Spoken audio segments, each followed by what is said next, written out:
Greetings, fellow readers and story lovers, and welcome back to my channel. We're already at the second to last part of this series, which is a deep dive analysis of the play Romeo and Juliet by William Shakespeare. Currently, we're looking at the final scene, which is Act 5, Scene 3. My oh my, how time flies when you're having fun, doesn't it? Anyway, let's get started, as per usual, with a recap. Alright, so how did we get here? This is going to be a Cliff Notes version because if you want the full details, I have about 20 videos for you to watch. So, Romeo and Juliet get married in secret, and then Romeo goes and kills his cousin in law Tybalt, which gets him banished from Verona. Yes, there's a bit more context to it, but like I said, Cliff Notes version. After Tybalt's death, Juliet's parents accelerate their plan to have Juliet marry Count Paris, who is a relative of the prince. Juliet refuses because she's already married to Romeo, but her parents don't know this, of course, which makes Lord Capulet throw all kinds of threats around, including that Juliet can die in the streets for all he cares. In her desperation, and because everyone else has let her down, Juliet turns to Friar Lawrence and asks him for a solution. He gives her a potion that will let her appear dead and plans to inform Romeo of the plan via letter. Juliet takes the potion, everyone believes she is dead, and her parents bury her in the family tomb. However, Friar Lawrence's letter never reaches Romeo. Instead, Balthazar, Romeo's servant, informs Romeo that Juliet is dead, which makes Romeo turn around and buy some poison to kill himself. And this brings us to Act 5, Scene 3. At the start of the scene, Paris comes to strew flowers onto Juliet's grave, but instead finds Romeo breaking into the Capulet tomb and wants to apprehend him because he considers him a dangerous criminal. Romeo repeatedly urges Paris to leave, but Paris doesn't listen, which ends with them getting into a fight and Romeo killing Paris. Romeo honors Paris's last wish to be buried with Juliet by carrying him into the Capulet tomb. He then beholds his beloved Juliet one last time and laments how beautiful she is, even in death. The audience knows, of course, that Juliet is still alive, and even Romeo notices the color in her lips and cheeks. But he interprets it as evidence that death has fallen in love with Juliet and is keeping her beautiful so that he can be her lover in the afterlife. His suicide, by which I mean Romeo's suicide, then becomes partly an act of jealousy because he wants to reclaim Juliet from death, and partly an act of romantic devotion. He drinks the poison he bought from the apothecary in Mantua and dies with one last kiss. At the same time as Friar Lawrence enters the churchyard, which might be one of the cruelest moments of irony in the entire play. And now let's look at what happens when Friar Lawrence does arrive. Like I said, the friar enters the churchyard mere moments after Romeo has drunk the poison and died. He runs into Balthazar and asks him what's going on, but Balthazar doesn't know very much except that Romeo has gone into the Capulet tomb. The friar asks him to come with him, but Balthazar doesn't dare defy Romeo's orders, because remember, Romeo has threatened him with death and dismemberment if Balthazar disturbs him. So the friar goes into the Capulet tomb alone. But even before he does, he says this: "Fear comes upon me, oh much I fear some ill unthrifty thing." Now, on the one hand, this is another moment of dramatic irony. The friar says that he suspects something bad has happened, but the audience already knows that he will find two new bodies inside the tomb. On the other hand, this lets the audience know that the friar is afraid. Fear comes upon me, he says, before he has even set foot into the tomb itself. And this sets up an explanation for his later actions. If you remember from my summary 2 videos ago, the friar eventually leaves Juliet alone in the tomb. And now we know that it's because he is afraid. We will go into more detail on this in just a little bit, by the way. Now, as he approaches and enters the tomb, he basically narrates what he sees. He says, "Alack, alack, what blood is this which stains the stony entrance of this sepulchre? What mean these masterless and gory swords to lie discolored by this place of peace? And then he enters the tomb. Romeo, oh pale! Who else? What, Paris too, and steeped in blood? Oh, what an unkind hour is guilty of this lamentable chance! The lady stirs. Again, on the one hand, this gives the audience a chance to catch up. Firstly, this is a very busy scene, so it's easy to lose track. And secondly, just imagine standing at the back of the pit. You might not be able to see the stage very clearly, so Shakespeare sometimes lets his characters narrate what they see and what they're doing. That way, the audience doesn't miss anything important. But the sentence, what mean these masterless and gory swords to lie discolored by this place of peace, also does something else. It makes it clear that the violence of the feud has entered even a churchyard, a place of rest and sacred stillness. Basically, the feud has invaded every aspect of life in Verona. Then the friar enters the tomb and finds the bodies of Paris and Romeo. Romeo represents the husband Juliet chose, and Paris represents the socially acceptable husband that was chosen for her. Both are dead now, so neither option remains. Which might help explain why Friar Lawrence offers to bring Juliet to a nunnery, an option that makes logical sense given the situation, but doesn't resonate with Juliet emotionally.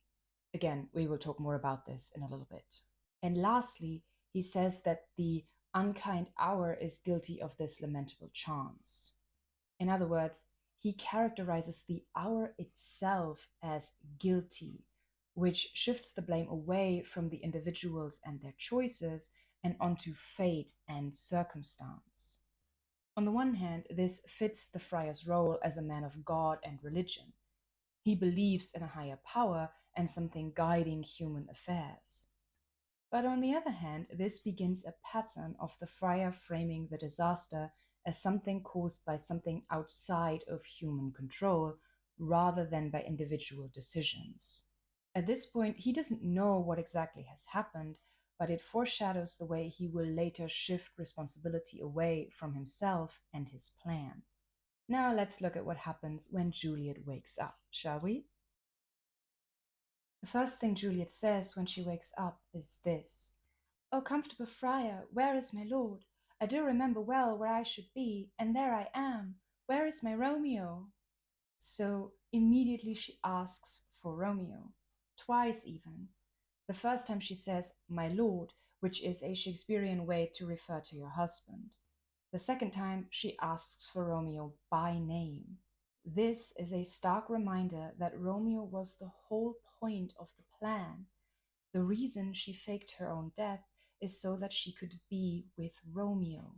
Also, Juliet wakes up to the complete inverse of the plan that the friar has laid out to her. She expected Romeo to be waiting for her so that he could take her away to Mantua and they could live happily ever after. Instead, she wakes up to find Romeo and Paris both dead. The friar is panicking and afraid, and even though she doesn't know this yet, watchmen are on their way to the tomb. Because remember, Paris's page has alerted them. The friar hears a noise and pretty urgently explains the situation to Juliet. "I hear some noise. Lady, come from that nest of death, contagion, and unnatural sleep. A greater power than we can contradict hath thwarted our intents. Come, come away. Thy husband in thy bosom there lies dead, and Paris too. Come, I'll dispose of thee among a sisterhood of holy nuns. Stay not to question, for the watch is coming. Come, go, good Juliet." And then hears a noise again. "I dare no longer stay." First of all, he is pretty insistent that Juliet leave with him. He urges her to come 5 times. But he doesn't really give her any time to process the situation. He just says, "Thy husband in thy bosom lies dead, and Paris too." And that's all the explanation he offers her. In fact, he even explicitly tells her, "Stay not to question," because he needs her to act immediately. But that also means he gives her no opportunity to understand how the plan has failed or process the fact that Romeo is dead. Afterwards, he immediately proceeds to offer to bring her to a nunnery, which, like I said, may be the only logical solution that Juliet has left in these circumstances, but she hasn't even had time to come to terms with what has happened. She didn't expect Paris to be there at all, least of all dead. She expected Romeo to be alive. She expected to go with him to Mantua and to live with him as husband and wife. She expected her whole life to be ahead of her. Instead, her husband is dead. Her socially acceptable choice of husband is dead too, and the friar is offering to bring her to a nunnery, which may be a relatively safe choice for her since it would offer her religious protection, but it's also the complete opposite of what she wanted and expected. Remember, she chose a life as Romeo's wife. Now, the only future the friar can offer her is within a religious and celibate community, possibly permanently, which is far from the life that Juliet has chosen for herself. If you ask me, it's no wonder she refuses to go with the friar.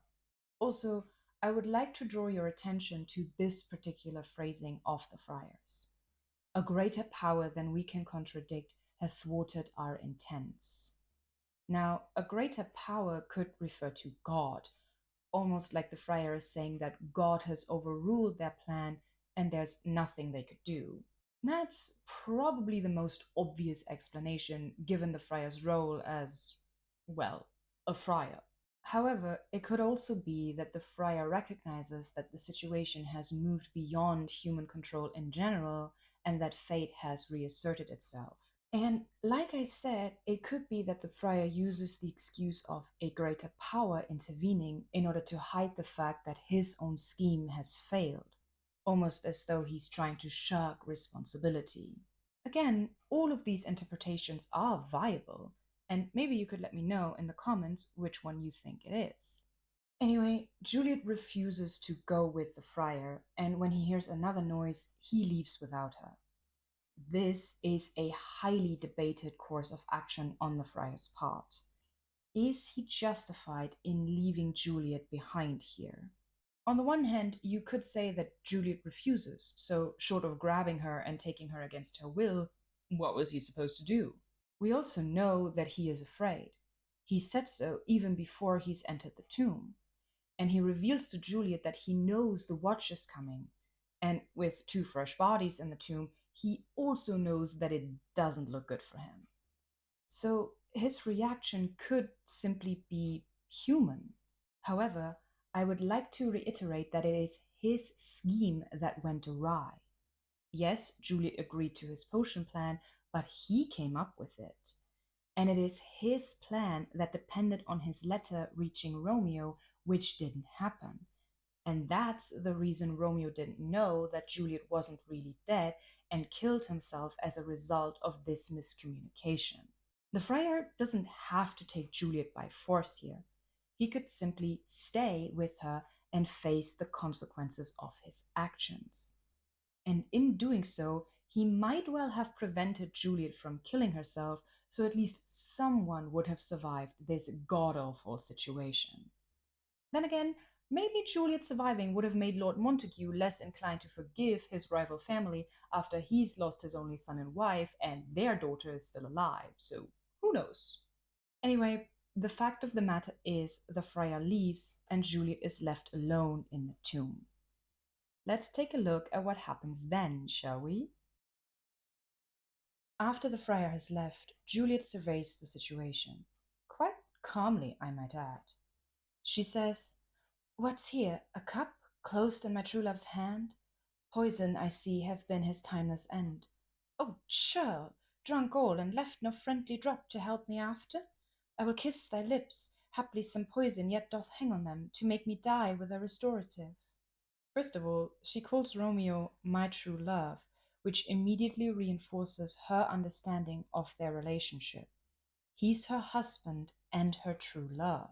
And this is important because the last time Juliet has tried to reassert her relationship with Romeo, the nurse dismissed her and told her to marry Paris, and her parents, granted unknowingly, tried to replace Romeo with Paris. Then she finds a cup close to Romeo's hand and correctly deduces that he must have killed himself with poison. She even chastises him for leaving no friendly drop for her. She calls him a churl, which means rude man. There's an element of grim humor in that. Even in this horrific situation, Juliet is composed enough to make a bitter little complaint about Romeo drinking all the poison. She isn't panicking here. She assesses the situation and immediately considers what she can do next. But she also calls the poison a friendly drop and later on a restorative. This is quite contradictory. It's a poison that kills, but Juliet calls it friendly and describes it as a restoring medicine. This echoes Romeo's earlier language because it lets her frame death as a relief. It frees her from the predicament that she's found herself in. Because Romeo has left her no poison to drink, she decides to kiss him, hoping for some remnants of the poison to still be on his lips so that she will die from the kiss. Unfortunately for her, this doesn't work. Which brings me to the first big difference between the ways that Romeo and Juliet kill themselves. Romeo gets the romantic ending that he wants. He gets to die with a kiss. Juliet does not. She does not get to live out the romantic fantasy. Also, this gesture is the complete inverse of the dream Romeo had in Act 5, Scene 1. In his dream, he was dead, and Juliet's kiss brought him back to life. In reality, he is dead, and Juliet tries to kill herself with a kiss. This turns Romeo's dream into darkly ironic foreshadowing of this final scene. After her failed attempt, Juliet hears the watchman arriving, which means that she'll have to hurry before they reach and prevent her from going through with her suicide. So she quickly takes Romeo's dagger and stabs herself with it. Again, Romeo's death got to be expansive and theatrical. Juliet's is practical and decisive. Romeo arrived at the tomb with poison and the fully formed intention to die. Juliet wakes up without a clue what's going on and no plan formed at all and improvises her suicide within moments. This fits their established characterizations. Romeo has always been the more romantic and theatrical one, and Juliet has always been more pragmatic and practical. However, I would like to direct your attention to the language Juliet uses in this moment.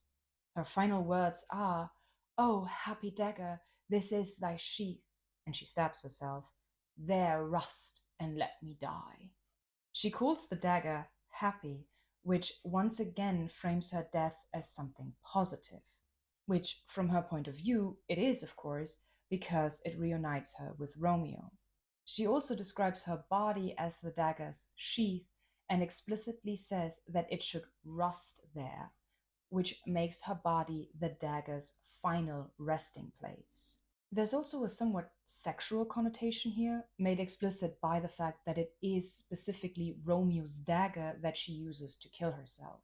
His weapon enters her in place of Romeo himself, which turns their final union into a grotesque and violent substitution for their marital consummation and the shared life that they were denied.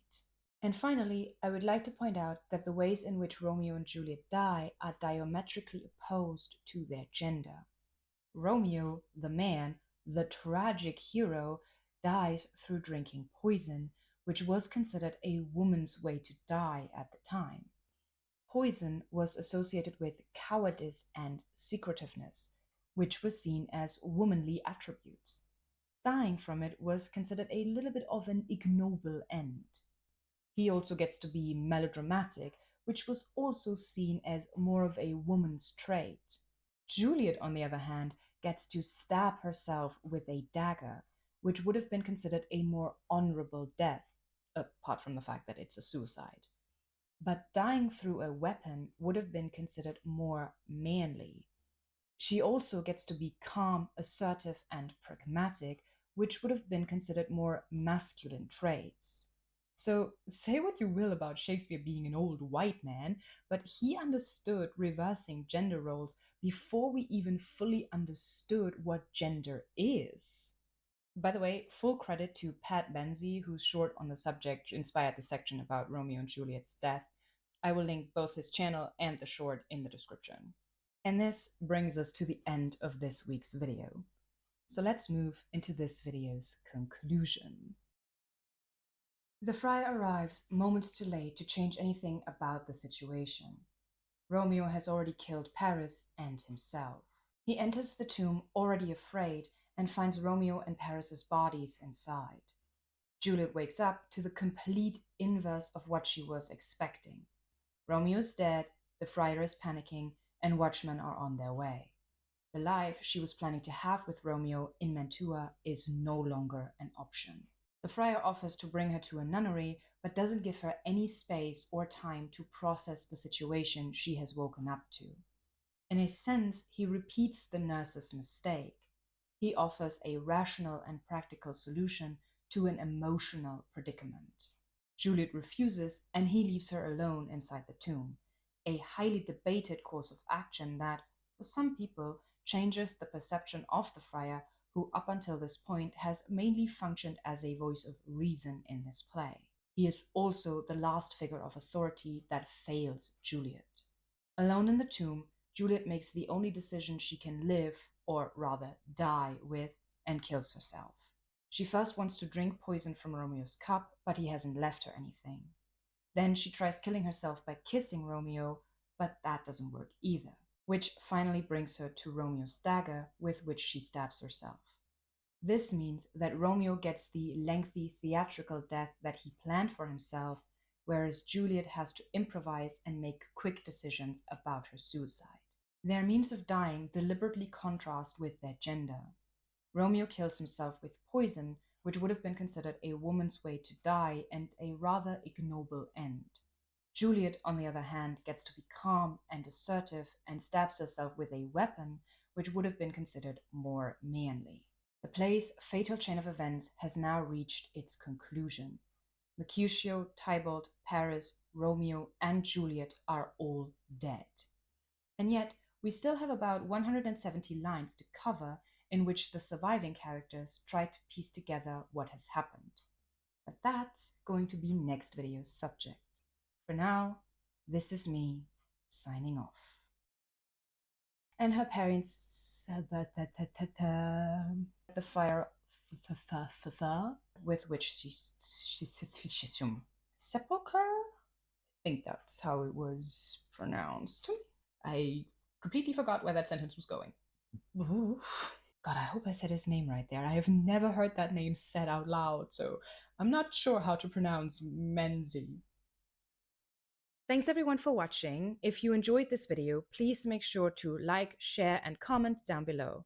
And don't forget to hit subscribe if you don't want to miss any of my future videos.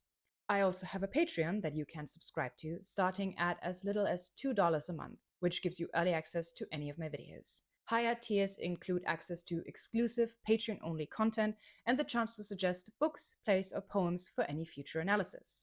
For now, that is it from me, and I'll see you next time.